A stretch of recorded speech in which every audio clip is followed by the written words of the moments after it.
নমস্কাৰ মই এতিয়া গোৱালপাৰাৰ ৰংজুলিৰ পৰা গুৱাহাটীলৈ আহি আছো ক'ব গ'লে গুৱাহাটী প্ৰায় পালোহি ধাৰাপুৰ চাৰিআলি পাওঁ মন্ত্ৰী অশোক সিংহাল ডাঙৰীয়া আৰু মই দুপৰীয়া গোৱালপাৰাৰ ৰংজুলিলৈ গৈছিলোঁ বেসিক্যালি চিমেলি তোলা বুলি গাঁও এখনলৈ গৈছিলোঁ যোৱাকালি সেই গাঁওখনত 5জন লোক নাও দুৰ্ঘটনাত পতিত হৈ নিহত হৈছিল অঞ্জনা মালাকাৰ বুলি এগৰাকী মহিলা আছিলে প্ৰায় দীৰ্ঘদিন ধৰি কেন্সাৰ ৰোগত আক্ৰান্ত হৈ যোৱাকালি মহিলাগৰাকীৰ মৃত্যু হৈছিল মহিলাগৰাকীক অন্তিম সংস্কাৰৰ বাবে শ্মশানলৈ লৈ যোৱা হৈছিল শ্মশানখন পানীৰে ভৰ্তি হৈ আছিলে বানপানীৰ কাৰণে সেয়েহে নাও লৈ গাঁৱৰ মানুহে শ্ৰীমতী মালাকাৰৰ মৃতদেহটো সংস্কাৰৰ বাবে লৈ গৈছিলে ঘূৰি আহোঁতে 26 গৰাকী মানুহ টুলুঙা নাওখনত উঠি উভতি আহিবলৈ চেষ্টা কৰে নাওখন দুৰ্ঘটনাত পতিত হয় আৰু প্ৰায় একেটা পৰিয়ালৰে 5 গৰাকী লোক নিহত হয় দুৰ্ভাগ্যক্ৰমে এই 5 গৰাকীৰ ভিতৰত শ্ৰীমতী অঞ্জনা মালাকাৰৰ স্বামীও ইয়াৰ ভিতৰতে 5 জনৰ ভিতৰতে আছিল নিয়তিয়ে স্বামী স্ত্ৰী 2 গৰাকীকে একেলগে এই সংসাৰৰ পৰা অতৰাই লৈ গ'ল চিমেলিতোলা গাঁৱত গৈ শোকসন্তপ্ত পৰিয়ালবৰ্গক আমি সমবেদনা জনালো আৰু চৰকাৰৰ পৰা সামান্য অনুদান হিচাপে 4 লাখ টকাকৈ মৃতকৰ পৰিয়ালকেইটিলৈও আগবঢ়ালো ৰংজুলিৰ পৰা চিমেলিতোলা প্ৰায় 16 কিলোমিটাৰ ভিতৰত সোমাই যাব লাগে ঘূৰি আহোঁতে বিভিন্ন স্থানত গাড়ীখন ৰখাই মানুহক মাত কথা দিয়াৰো সুবিধা পালো ৰংজুলিৰ পৰা গুৱাহাটীলৈ উভতি আহোঁতে বাটতে দক্ষিণ কামৰূপ ভাৰতীয় জনতা পাৰ্টিৰ কাৰ্যালয় দিনটো একো খোৱা হোৱা নাছিল কাৰণে দক্ষিণ কামৰূপ ভাৰতীয় জনতা পাৰ্টিৰ কাৰ্যালয়তে আমি অশোক সিংহাল আৰু মই এখন ৰুটি খাওঁ বিধায়ক হেমাংগ ঠাকুৰীয়াই আমাক আতিথ্য আগবঢ়াই বিধায়কগৰাকীকো ধন্যবাদ জনাইছোঁ অলপ পিছত গুৱাহাটী পাম আপোনালোকে ইতিমধ্যে গম পাইছে যে অসম চৰকাৰৰ কৰ্মচাৰীসকলৰ বাবে 7 আৰু 8 নৱেম্বৰ তাৰিখে আমি মাতৃ পিতৃ বন্দনাৰ বাবে 2 দিন ছুটি দিছোঁ 7 আৰু 8 তাৰিখ চৰকাৰে ছুটি দিছে 9 তাৰিখ ছট পূজা 10 আৰু 11 তাৰিখ শনিবাৰ আৰু ৰবিবাৰ এক কথাত ক'বলৈ গ'লে 7 তাৰিখৰ পৰা 11 তাৰিখ 5টা দিন চৰকাৰী কৰ্মচাৰীসকলে বন্ধ পাব মাতৃ পিতৃ বন্দনাৰ উদ্দেশ্য হ'ল এই 5 দিন আমি যদি আগতীয়াকৈ পৰিকল্পনা কৰোঁ মোৰ মা মোৰ দেউতা মোৰ শহুৰ মোৰ শাহুক আমি বিভিন্ন মন্দিৰ তীৰ্থস্থান বা পৰ্যটনস্থলীলৈ আমি লৈ যাব পাৰোঁ পিতৃ মাতৃয়ে আমাক ডাঙৰ দীঘল কৰে পিতৃ মাতৃৰ কৃপাতেই আমি জীৱনত সফলতা লাভ কৰোঁ ব্যস্ত জীৱনৰ মাজত কেতিয়াবা পিতৃ মাতৃক আমি সময় দিব নোৱাৰোঁ যোৱা 3টা বছৰ এই মাতৃ পিতৃ বন্দনাৰ কাৰ্যসূচী ৰাজ্য চৰকাৰে হাতত লৈছিল আৰু বহুতো লোকে গাঁৱৰ ঘৰলৈ উভতি গৈও বহুতো চৰকাৰী কৰ্মচাৰীয়ে দেউতাক মাকৰ লগত এই 5টা দিন সময় কটোৱাৰ ফটো আমালৈ পঠিয়াইছিল বহুতে মোক প্ৰশ্ন কৰে যে ব্যক্তিগত কোম্পানীত কাম কৰা সকলে সুবিধা কিয় নাপায় মই আশা কৰোঁ যে চৰকাৰে যেনেকৈ আমাৰ কৰ্মচাৰীসকলক এই সুবিধা দিছে একে সময়তে ব্যক্তিগত কোম্পানীৰ স্বত্বাধিকাৰ সকলেও এনেকুৱা যদি সুবিধা তেওঁলোকৰ কৰ্মচাৰীসকলকো দিয়ে আৰু বিনা বেতন নকটাকৈ যদি এই সুবিধা দিয়ে আমাৰ সমাজখনত মাতৃ পিতৃ বন্দনা এক সুন্দৰ নিয়মলৈ পৰিণত হ'ব। মই আজি সকলোকে আহ্বান জনাম বিশেষকৈ বেচৰকাৰী কোম্পানী প্ৰাইভেট কোম্পানীৰ স্বত্বাধিকাৰসকলক পাৰিলে আপোনালোকেও 7 আৰু 8 তাৰিখে কৰ্মচাৰীসকলক ছুটি দিব। মই দাবী কৰিব নোৱাৰো, কিন্তু আপোনালোকক মই বিনম্ৰতাৰ সৈতে অনুৰোধ জনাম।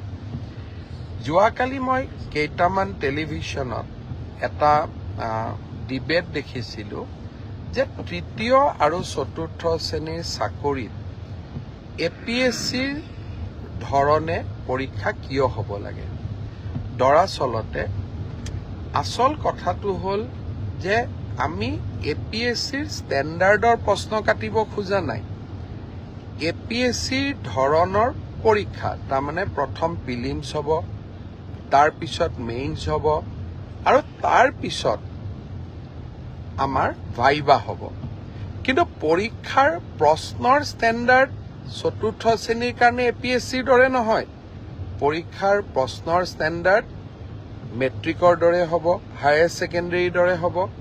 তেনেকে তৃতীয় শ্ৰেণীৰ কাৰণেও আমি এই ধৰণৰ যিটো পৰীক্ষাৰ বাবে প্ৰয়োজনীয় অৰ্থাৎ গ্ৰেজুৱেশ্যন যাৰ কোৱালিফিকেশ্যন তাৰ বাবে সিলেবাছ গ্ৰেজুৱেশ্যন হ'ব, হায়াৰ ছেকেণ্ডেৰী যাৰ সিলেবাছ তাৰ সিলেবাছ হায়াৰ ছেকেণ্ডেৰী হ'ব।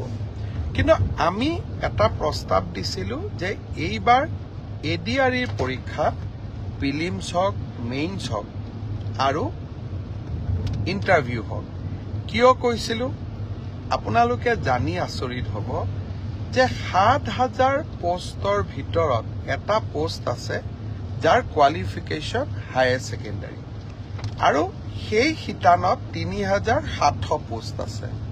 তাৰ বিপৰীতে 11 লাখ ল'ৰা ছোৱালীয়ে আবেদন কৰিছে। 11 লাখ ল'ৰা ছোৱালীক যেতিয়া আমি পৰীক্ষা পাতিব যাম, এটা পৰীক্ষা কেন্দ্ৰত যদি 500তকৈও আমি ল'ৰা ছোৱালী বহাৰ সুবিধা দিওঁ, আমাক 2100 পৰীক্ষা কেন্দ্ৰ লাগিব আৰু 2100 পৰীক্ষা কেন্দ্ৰত সমানে এটা পৰীক্ষাৰ কোৱালিটি মেইনটেইন কৰাটো অসম্ভৱ প্ৰত্যাহ্বানমূলক হৈ পৰে। যেতিয়া আমি 2100 পৰীক্ষা কেন্দ্ৰত আমি পৰীক্ষা পাতিম, কৰবাত ইনভিজিলেটৰজন ইমান ভাল কোৱালিটিৰ নহ'ব পাৰে, কৰবাত লিকেজ থাকিব পাৰে, কৰবাত চাকৰিত ইজনে সিজনক সহায় কৰাৰো অভিযোগ থাকিব পাৰে। যদি আমি প্ৰিলিমছত এই অভাৱ বা অভিযোগ যিসমূহ থাকিসমূহৰ পৰা আমি যেতিয়া প্ৰিলিমছৰ পৰীক্ষাৰ ফলাফল দিম, প্ৰিলিমছত 1 লাখ ল'ৰা ছোৱালীয়ে পাছ কৰিব আৰু 1 লাখ ল'ৰা ছোৱালীক আমি যেতিয়া মেইনছ পৰীক্ষা পাতিম, তেতিয়া তাত পৰীক্ষাৰ কোৱালিটিটো আমি খুব সূক্ষ্মভাৱে মেইনটেইন কৰিব পাৰিম। অৰ্থাৎ শেষলৈ গৈ যোনে চাকৰি পাব, তাত কোনো ধৰণে কোনো কেণ্ডিডেটে কম্প্ৰমাইজ কৰি চাকৰি পোৱাৰ সুবিধা নাথাকে। সেইকাৰণে UPSCৰ পৰীক্ষাই হওক, APSCৰ পৰীক্ষাই হওক, 3টা তৰপত পৰীক্ষা পাতে। পৰীক্ষাৰ প্ৰশ্ন কাকতবোৰ APSC UPSCৰ দৰে নহয়। দুজন মানে কৈ আছে চতুৰ্থ শ্ৰেণীৰ কাৰণে APSCৰ দৰে পৰীক্ষা কিয় হ'ব লাগে।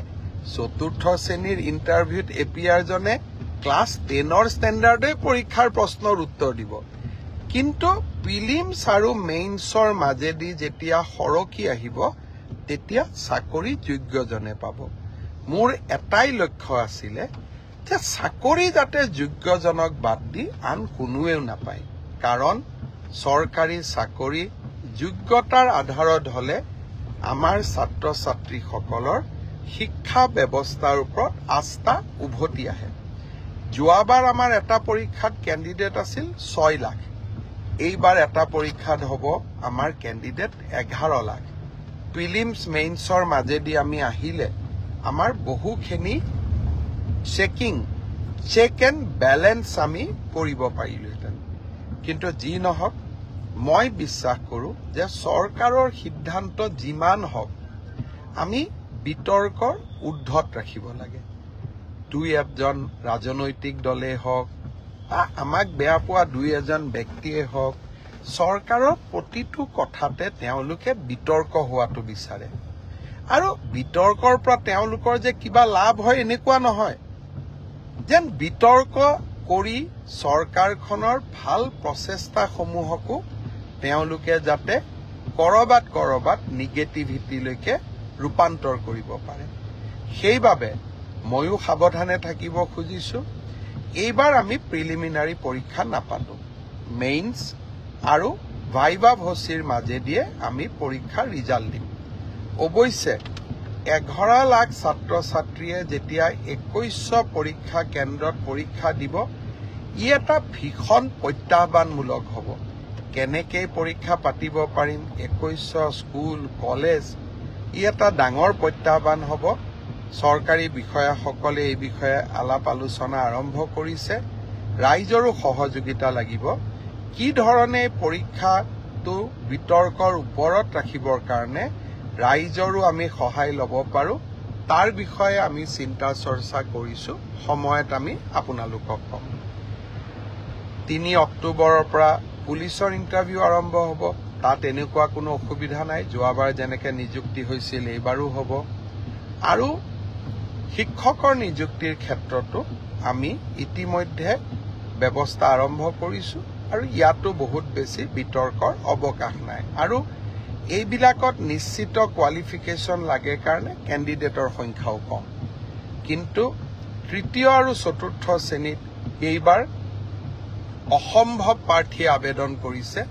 সৰ্বমুঠ 18 লাখ আবেদন এই 14,000 পোষ্টৰ কাৰণে আমাৰ ওচৰলৈ আহিছে। যি কি নহওক, দুই এজনে সুধি আছে যে চিলেবাছ কেতিয়া দিব। মই অহা পৰহি বা মেক্সিমাম 4 দিনৰ ভিতৰত চিলেবাছ দুখন প্ৰকাশ কৰিবৰ বাবে মই ৰিক্ৰুটমেণ্ট কমিশ্যনক নিৰ্দেশ দিছোঁ। আৰু মই ভাবোঁ যে ইয়াৰ পিছত এই পৰীক্ষা সম্পৰ্কীয় আপোনালোকে যি কথা বুজিব খোজে, জানিব খোজে, ইয়াৰ পিছত ৰিক্ৰুটমেণ্ট কমিশ্যনে আপোনালোকক জনাই থাকিব। মই মুখ্যমন্ত্ৰী হিচাপে এই প্ৰক্ৰিয়াটোৰ পৰা খুব প্ৰয়োজন নহ'লে আজিৰে পৰা আঁতৰত থকাটো উচিত হ'ব।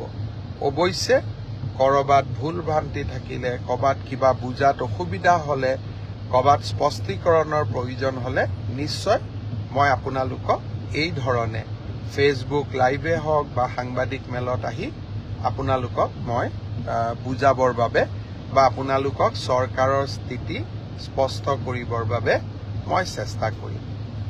বানপানী গোটেইকেইখন নদীতে পানী কমিছে। এক প্ৰকাৰ আজি পাছিঘাটক বাদ দি ব্ৰহ্মপুত্ৰ বিপদসীমাৰ তলেদিয়ে বৈ আছে। উপনদীসমূহৰো পানী কমিছে। এতিয়া ইয়াৰ পিছত আমি বান সাহায্য বা পুনৰ সংস্থাপনৰ কামত আমি নিজক আত্মনিয়োগ কৰিম। চাওঁতে চাওঁতে গুৱাহাটী পালোহি, ISBT পালোহি, হাইৱেৰ ওচৰ পালোহি। আজিলৈ আপোনালোকক ইমানেই জনাইছোঁ। ৰহাৰ কাষত জোঙাল বলহু গড়ত আমি এটা সুন্দৰ পৰ্যটনৰ এটা প্ৰকল্প স্থাপন কৰি আছোঁ। অহাকালি যদি সময় পাওঁ এবাৰ ৰহালৈ যোৱাৰ বাবেও চেষ্টা কৰিম, প্ৰকল্পটো চোৱাৰ কাৰণে। জোঙাল বলহু আছিলে তিৱা জাতিৰ এগৰাকী, ক'বলৈ গ'লে জাতীয় বীৰ, জাতীয় অনুপ্ৰেৰণা। আৰু তিৱা জাতিৰ লগতে কৃতজ্ঞ অসমীয়ায়ো সদায় জোঙাল বলহুৰ বীৰত্ব আৰু শৌৰ্যক গৰ্বৰে সোঁৱৰণ কৰে। পুনৰ এবাৰ আপোনালোকক ধন্যবাদ জনালোঁ ফেচবুক লাইভৰ সৈতে জড়িত হোৱাৰ বাবে। অলপ পিছতে ময়ো আহি ঘৰ পাম, ৰাতিপুৱাই ওলাই গৈছিলোঁ। পুনৰ এবাৰ আপোনালোকক ধন্যবাদ জনালোঁ। শুভৰাত্ৰি।